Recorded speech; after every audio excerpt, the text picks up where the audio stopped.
Hello, I'm Dickie Arbiter in London. And I'm Victoria Arbiter in New York, and you're watching Royal Report.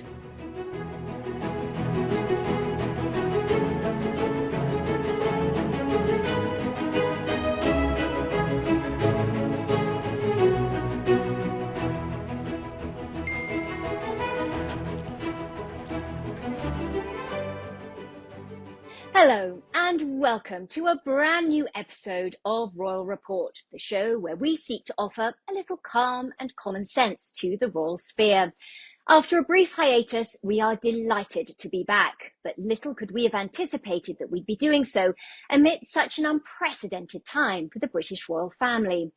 The start to the year is typically quite quiet for the senior working royals. The late Queen famously spent the weeks between Christmas and February 6th, the date of her accession, at Sandringham, before returning to London and a full royal schedule. But the start to 2024 has been anything but quiet. On January 17th, we learned that the Princess of Wales had undergone unspecified abdominal surgery. Later, the same day, it was announced that the King had been diagnosed with a benign prostate enlargement. And on February 5th, it was revealed that he had a form of cancer. Given royal aides rarely comment on the royals' private medical information, the King's willingness to be so transparent about his condition has been widely commended, but it marks quite a departure from how things have been done before. In 1951, doctors removed part of King George VI's left lung. At the time, it was said to be because of structural abnormalities, but it was in fact due to a carcinoma. Nobody dared say the word cancer, and the King's diagnosis was kept secret from members of the British public, from those in the medical profession, and even from the King himself. He appeared to be recovering quite well, but very sadly he died quite unexpectedly just 5 months later, at the age of 56.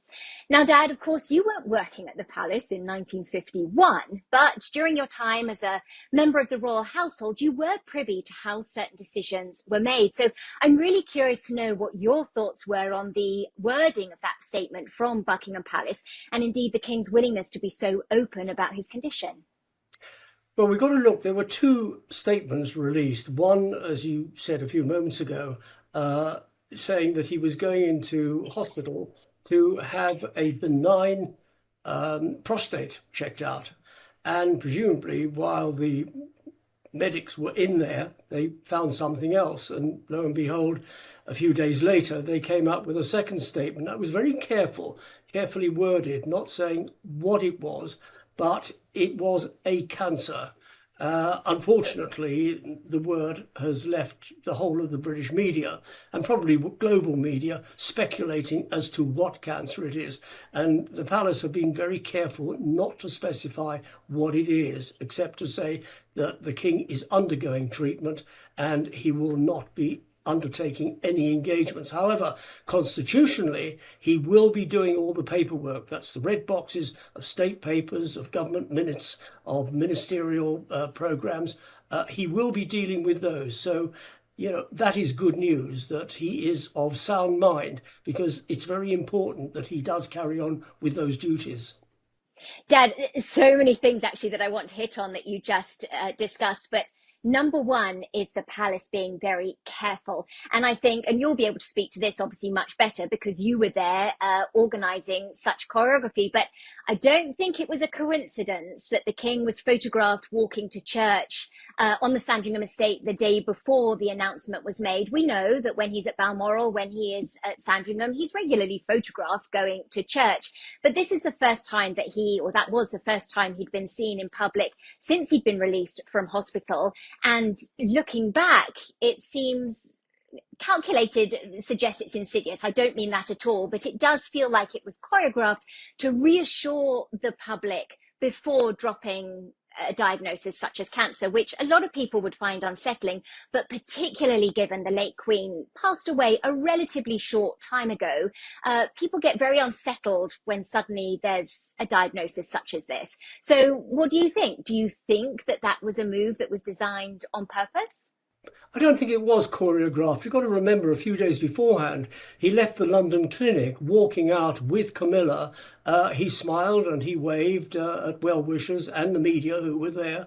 And so going to church, he likes walking. Walking is very important to him.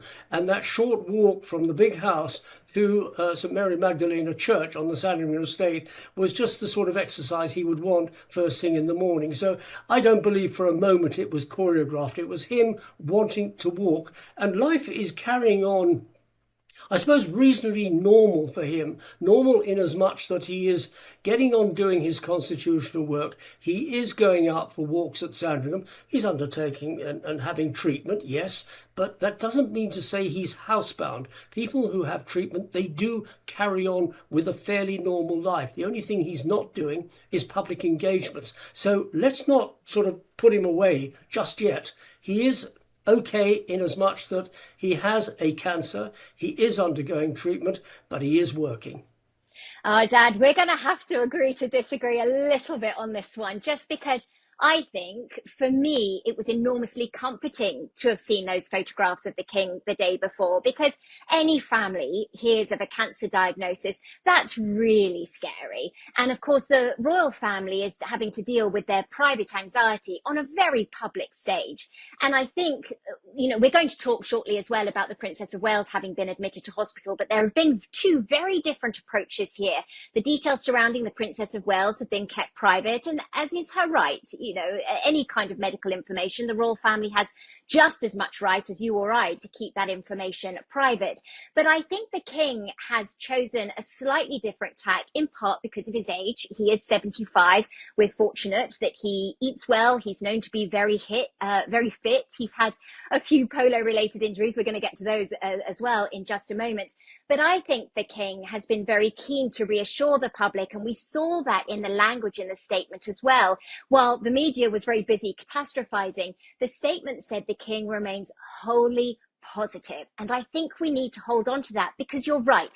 He's not bedbound. I mean, yes, he's not going to be conducting forward-facing engagements for the foreseeable future, but that's simply because any kind of cancer treatment, it does weaken the immune system. It's grueling. People get very, very tired. And his doctors are going to want to avoid any kind of germs and infections that are particularly prevalent at this time of year. But I think we should talk about what he is able to continue to do behind the scenes, because of course the pandemic really changed the face of how all of us do a lot of our work. And we, in many respects, became quite used to seeing a virtual monarch. The Queen, Princess Anne, did what so many relatives were doing, which was leading her slightly older mother through how to work the technology of Zoom. There were some wonderful moments of them figuring that out together. But the King, who was then Prince of Wales, I thought adapted remarkably well to the online forum. So do you think he'll be making use of that in the coming weeks? He probably will be making use of the technology during the coming weeks. He spoke to the Prime Minister the other day on the telephone. That was really a sort of wish you better type phone call. But when late Queen, and you mentioned her, when she was at Windsor Castle, she would have her weekly meetings with the Prime Minister on the telephone. It was never virtual. It was never done on video. She did have meetings on video with some of her patronages and the NHS, but not with her Prime Minister. The likelihood is that he will continue with his audiences with the Prime Minister during the coming weeks, every Wednesday, on the telephone. He will do virtual meetings as and when required. As I said, he is doing his boxes. I want to go back to this walk, though, that you're determined to say it was choreographed. It was not choreographed. He was going to church. He's not going to get the Bentley out to drive down to church. He's going to walk. It's not that far. The Queen did. It's all I'm saying. Yeah, the Queen was in her late 80s and early 90s. He's only 75. Look, he walked out of hospital. Come on, give the guy some benefit of the doubt. So, no, it wasn't choreographed. Yes, there was an element of reassurance, and it was opportune that, yes, he was going to go to church. That's important to him. How am I going to go to church? I'm going to walk. There are going to be people there. They're going to see me. Fine. They're going to be reassured. But it wasn't choreographed. So he But would. Dad, so but I think you just hit the nail on the head, which is the point that I'm trying to make. I'm not making this into sight like some kind of um, big premeditated plan or anything else, but I think it's reassurance. And that's what the British monarchy is so good at. They don't like to cause alarm. They don't like to boost alarm. And that was part of what your job was, which was controlling that narrative and making sure that things weren't blown out of proportion and keeping things calm. So I'd love if you could speak to that a little bit from your position of experience, having been behind palace walls, because you know all about what it is to promote a calm narrative, to reassure, to settle things, while the media at the other end of the spectrum is busy catastrophizing. And I mean, some of them have got him dead and buried already. It's been outrageous, some of the articles that have come out. Polo. Now, in Yeah. 1990, I was with him one morning. We were doing some filming for the Prince's Trust. He was doing a piece to camera at Highgrove House, and then he went off to play polo at Cirencester. I had lunch, and while having lunch, phone call came through. He's come off his horse. He's injured. He's going to Cirencester Cottage Hospital. I dashed down there, went up to where he is being bedded, and waited for the surgeon. Got from the surgeon what he had actually done, what had actually happened. So happened he'd broken his arm in 3 places. The surgeon had reset it under general anaesthetic. Not the best way of doing things, but you do that before you start bringing the knife out and start fiddling around the bones under the flesh. And the media were building up outside, and I went outside. And there was television, there were reporters, there were photographers, and they wanted to know how badly injured is the prince. And I explained to them what had happened. The surgeon told me he had broken it in 3 places. I showed them and explained with my own arm where it had been broken. I explained how long he's likely to be in hospital, the recuperation. It just so happened that he had to then go to Nottingham Hospital to have it reset under general anaesthetic and surgically operated on. But I calmed the narrative, because they said, will he ever play polo again? I said, of course he'll play polo again. People break arms, they break legs, they carry on playing sport once it's all healed. Yes, he will play polo again. And that calmed the narrative, and they went away, and they went away happy. When I went back to his room, he was down from surgery and he was a bit woozy. And he said to me, he said, I've just seen you on television and you've done exactly what I wanted you to do. So that's going back to your message of saying controlling the narrative. I wouldn't say controlling, explaining, putting the facts as they should be, and not trying to speculate the very worst. Because that's what you did in that moment. And he does care about that. And I think, too, the king is very conscious that his late mother, of course, was widely adored. And it was very unsettling when she passed because of her remarkable longevity. I think some people were guilty of thinking she'd live forever.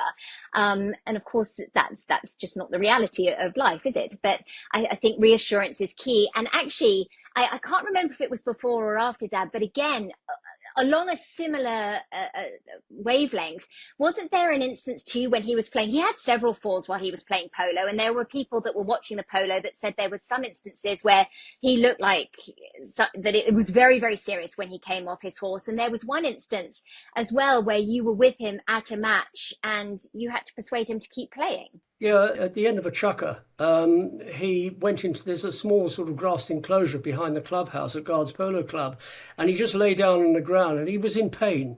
And he's been in pain a lot as a result from polo, and is now today still in pain. That's why he has a cushion at the back of his chairs, back seat of his car and what have you. And he lay there and he said, I can't go on. I said, sir, you've got to go on, because if you don't, there'll be all sorts of speculation in the media. The public will be disappointed. This is a charity match, and they've come to see you play for that charity. And he closed his eyes for a few moments, and then he got up, and then he went out, and he got on his polo pony. So there's a certain amount of reassuring, and it works both ways, talking to the media and talking to the principal, to tell you why you've got to get on and do it. It might hurt, but you've just got to get on and do it. You know, it's not going to be much longer. There are only about 2 or 3 chukkers left, but you've just got to do it. And he did it, and I hand it to him. He was in pain. and I hand it to him that he actually did it. So, yeah, there's an element of, I want of a better word, of controlling the narrative, but sometimes you've got to, and when you've got to, it works. That too speaks to his commitment to duty, doesn't it? Which comes back to where we are right now, is that he's going to be frustrated as a workaholic, as one who takes his role incredibly seriously, that suddenly, relatively close to the beginning of his reign, what is it, it's been 9 months or something since his coronation, but now he's suddenly in a position where he can't be forward facing. And we know he loves being out amongst the public. I think Camilla, sometimes she's developed a few methods of trying to get him to move along on a walkabout, because he'll see a group of people waiting and he just hightails it over there because he wants to meet people from all walks of life. He's very interested in people. But so what I want to ask you though, Dad, is because again, you have experienced him when he's been injured, you worked with him directly, forward facing, for a very long time. So what kind of patient do you think he's going to be? There will be a level of impatience, but also when he's had those previous injuries, he was younger, he was only the Prince of Wales. Today he's king. He's 75. We heal in a very different way, and cancer treatment is particularly grueling. So what are your thoughts in terms of how he's going to proceed behind the scenes? He will proceed as he didn't before. And we know before he was married and the marriage wasn't a happy marriage. This time he is married and he is very happy, and Camilla is there and she's a great tower of strength to him. He's very proud of her, the way that she's undertaken her engagements. Last week, Tuesday, she was in Swindon. Tens of thousands turned out. Bristol on Thursday. Cambridge on Friday. She's just done the work, and he's very much proud of what she's doing. And if anybody can get him to cut down on this attitude of being a workaholic, she can. He doesn't eat between breakfast and dinner. I think she'll change that. She'll make sure that he has something. He will do what she says, and because of that, he will be an okay patient. He'll be frustrated that he can't get out and about. You rightly say he is head of nation, and as head of nation, he wants to get out there and meet the people from all walks of life, all different cultures, all ethnic groups, not only here in the UK, but when he goes abroad on behalf of the government. So he will be frustrated in that sense. But he knows that he's got to knuckle down, do what the medics say, do what Camilla says, and we'll see him back on the road soon. Now, I think looking ahead, Buckingham Palace in particular has a very difficult balancing act to navigate, because more information inevitably leads to more speculation. And online, there has been a veritable tsunami of speculation. Some of it has really been quite shocking. I'm not going to dignify it with repeating it here, but how would you advise the people that have followed in your footsteps behind palace walls right now? Because what we had is they said the king has cancer. Okay, suddenly the media is like, well, what kind of cancer? If they tell us what kind of cancer, then suddenly television is going to be littered with experts saying, well, this is his prognosis, this is his treatment, this is how long he's got left. It spirals very quickly out of control. So I suspect at the moment there's still a lot of movable parts and they're trying to get their ducks in a row before saying anything else. But if you were in the position today behind palace walls, holding the position you once did, what would be your advice? My advice would be to play along with what they're doing now. As soon as you start giving information, you've just said a moment ago, you get all sorts of characters crawling out the woodwork, giving their verdict on what it's about, giving prognosis, saying, how to treat it. Ask one doctor and you get something from him. Ask half a dozen and you get different diagnoses and different methods of treatment. And I think they're not being secretive about it, but this is a cancer. We don't know what it is a cancer of. There are so many of them. I suppose because he went in for an enlarged prostate, that it's somewhere in that region. But I'm just speculating. I don't think it's good to speculate. I think the media are in wrong the way they're doing, because they are going day after day, getting in so-called experts. They're not experts. They're just doctors who happen to be in practice, whether it's a doctor or a surgeon. And I think it's wrong to feed the public. It doesn't help the public at all. And Buckingham Palace are playing it. I think it's absolutely right in what they're doing. They're not giving too information. They said that he went in for a prostate inspection to have an enlarged prostate seen to. A few days later, they said he has a cancer. He will be undergoing treatment. His engagements have been cancelled. Constitutionally, he can do the job. End of. And leave it at that. But, you know, the newspapers have got lots of space to fill. Television is 24 hours. They've got lots of hours to fill, and they're not being very helpful. I think on that day, that's the perfect lead into what the Princess of Wales has been dealing with, certainly since word came out on January 17th that she'd had surgery the day before for an unspecified abdominal issue. We don't know what that is. We are not going to speculate about what that is here. But again, this is where online has been particularly brutal. The conspiracy theories have spiraled out of control. Once again, we're not going to dignify those by discussing them here. But I think this is where it becomes quite tricky for members of the royal family because, as we said before, they are absolutely entitled to privacy when it comes to their medical history, medical issues. In the past, Buckingham Palace have used stock phrases such as exploratory tests or mobility issues, famously used for the late Queen. So I think while commending the King for being transparent, equally we have to be respectful of the Princess of Wales and I think it's fair to say that it really is quite remarkable that details related to the Princess of Wales's condition haven't leaked out, particularly when you think about staff at the hospital, other patients at the hospital, visitors to the hospital.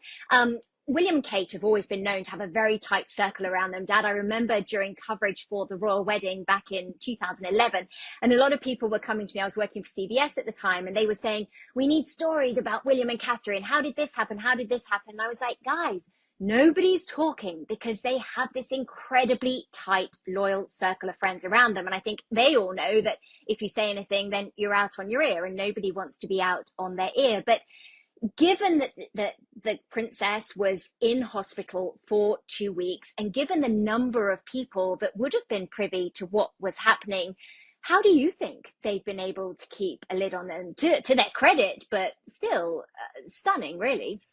Privacy comes into it, loyalty comes into it. And I think if you cast your mind back to 2012, when the princess, when she was Duchess of Cambridge, was in the Edward VII Hospital, suffering great bouts of sickness when she was pregnant. And we had that dreadful hoax from Australia of those two radio people who had contacted the hospital, spoken to a nurse, got all sorts of details. It was a hoax. And eventually that nurse actually committed suicide because she couldn't believe what she had done. She took the blame for it, and she shouldn't have done. It was just one of those things that slipped through the net. And I think people are very conscious of things like that happen in hospitals. So they've got it sewn up absolutely tight. It's loyalty. And anybody out of step, William would have them removed very quickly. He's very protective of his wife. He's very protective of his children. We've seen that over the past few weeks while she's been in hospital. And he's not going to stand any nonsense from anybody. And the media recognises that. And they want to remain on side. Because by remaining on side, as you rightly said a moment ago, any friend steps out of line, they're no longer a friend. The media want to stay on side. And that's not just the royal correspondence, that's the media in general. Because it doesn't take much for a newspaper or a television station or radio station or whatever to be pushed to one side and not get anything. And they all want something. I think probably with that in mind, there is invariably going to be some kind of unscrupulous individual, whether it's a member of the foreign media, tabloid, a particular kind of tabloid. You know, there are some reporters who would love to get their hands on that information, which again is why I think it's really impressive and quite right that they have been able to keep this a secret. It's possible Catherine will choose to divulge what she was going through at a later date under her own terms when she feels ready to do so.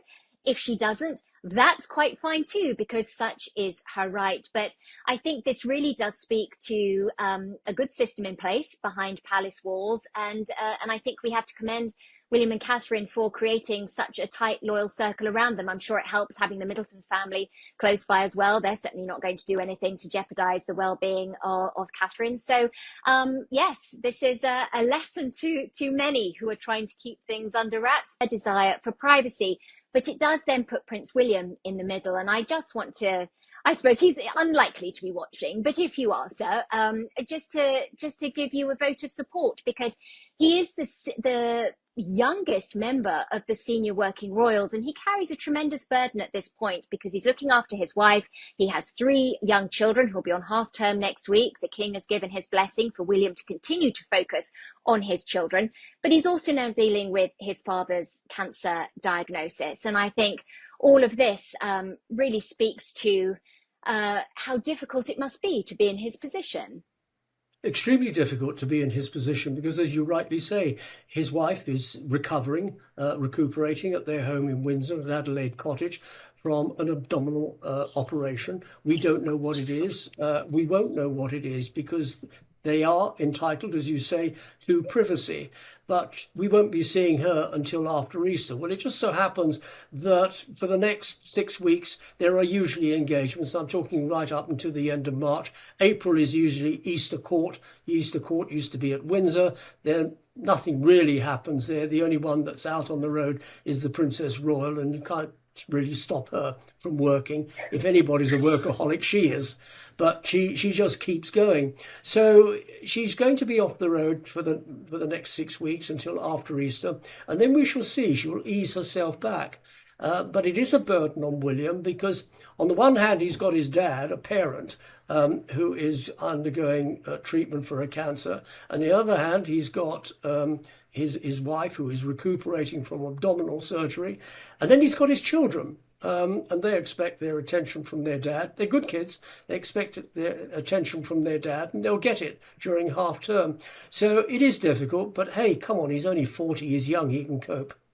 He can cope. Well, talking about sort of these different approaches, I wanted to address this because I think this is actually pretty powerful. But according to ITV, for our international viewers, that's a network in the UK, cancer charities have seen what they're calling the King Charles effect. And I just want to read this out because this is really quite remarkable. There's been a surge in visits to websites following his diagnosis, but Macmillan Cancer Support, which King Charles has been patron of since 1997, they said that their support pages have seen an increase of up to 48,000 hits, which represents a 42% increase on the same day as last year and the highest daily figures since March 2020.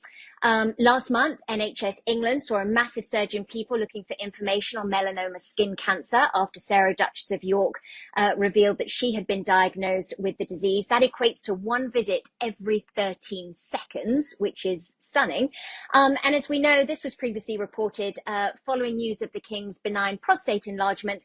Visits to the NHS website prostate page were up by more than 1,000%, which was on average a visit of one visit every 5 seconds. So in some respects, the King is carrying out perhaps a public service that he hadn't quite anticipated during his reign, but he has made it possible for people to talk about cancer, and he's encouraging a lot of people to go and get checked where perhaps they might have been too embarrassed to do so before.